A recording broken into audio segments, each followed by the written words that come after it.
In the 3 years since its announcement, Plan S, an initiative dedicated to making scientific research publicly available, has attracted new members, including international organizations and government funding agencies from around the world. A number of researchers question the global impact of Plan S's implementation, however, raising concerns that its stringent open access mandates have contributed to an increase in associated publishing costs that could potentially cut into research budgets and exacerbate inequalities that already exist. Plan S.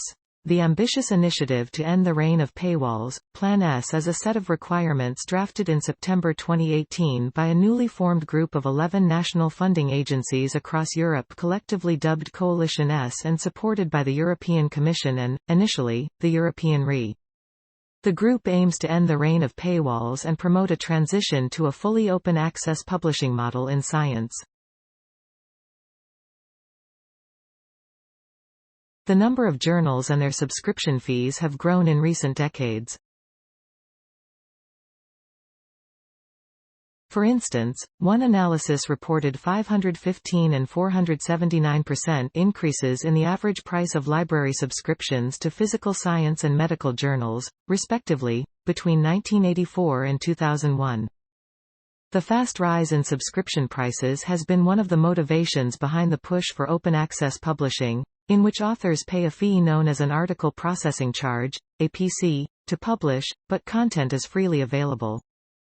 Plan S mandates that newly published studies are made open access without a waiting period and that funders must cover grantees' APCs. However, some scientists are concerned about the consequences of this rigorous mandate.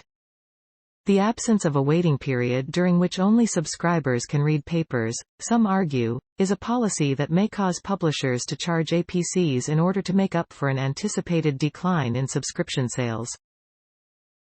In the past decade, APCs among journals with higher impact factors have skyrocketed. At journals in the upper half of Scopus classification, APCs increased 86%, while those in the upper half of the Journal Citation Reports, JCR, ranking increased 135%, according to a recent preprint. Opinion. Understanding and coping with rising publication costs. Essentially what Plan S is doing is it's moving from a reader pays to a author pays system, says Robin Crew, a retired entomologist at the University of Pretoria in South Africa and former president of the Academy of Science. That's fine in systems in which the research activities are well funded, he says, but when you come to developing countries like South Africa, the grants are not nearly as generous. Indeed, South Africa is set to serve as an early test case in how Plan S's mandates will play out outside Europe. The South African Medical Research Council, SAMRC, is one of the few non-European national agencies that has joined Plan S. SAMRC conducts research to improve the health of the country. This cannot be achieved if research results are behind paywalls and not accessible to all. Nikiwa Momoti, who is leading SAMRC's Plan S transition, writes an email to the scientist. However, it is not clear whether the high cost of APCs will cut into resources available for other aspects of SAMRC-funded research. With the kind of financial constraints that we're under now, it seems to me very unlikely that additional funding is going to be made available to support research, says Crew.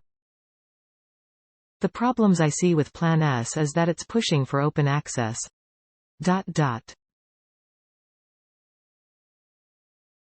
Last year, Springer Nature announced it would charge €9, 500, approximately $11, 200 US, for publishing an open access paper in the Nature family of journals.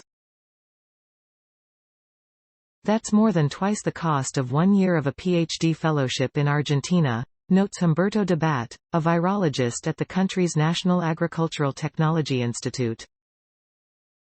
The shift into APCs could be widespread and leave us extremely behind because of the asymmetries in economies.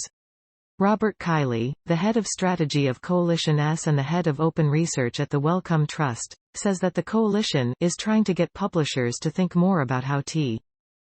In this model, an institution pays an annual fixed fee based on its historical publishing activity in the field covered by the journal and the classification by income of the country where it is located. Researchers at member institutions can then publish an unlimited number of articles in the selected journal. It's those sort of models which we are seeking to encourage, says Kiley. In addition, Plan S already has some requirements that encourage more equitable publishing practices.